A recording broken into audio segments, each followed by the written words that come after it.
नमस्कार. आपण पाहत आहात सिटीझन न्यूज नेटवर्क. पुढील बातमी आहे लातूर जिल्ह्यातून. लातूर शहर गांधी चौक पोलिसांची उल्लेखनीय कामगिरी. मुलीच्या लग्न कार्यासाठी घरात ठेवलेल्या पैशावर डल्ला मारणाऱ्या चोरट्यांना 12 तासाचे आत रोख रक्कमसह अटक.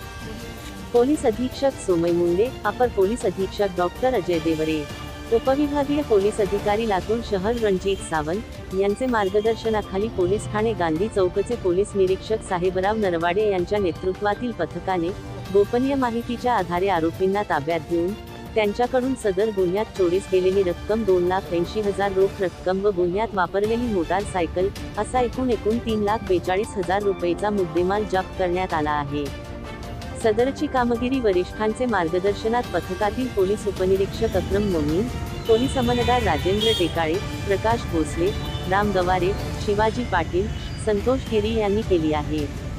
सिटीझन न्यूज नेटवर्कसाठी मुख्य संपादक मासूम खान यांचा लातूर जिल्ह्यातून विशेष रिपोर्ट.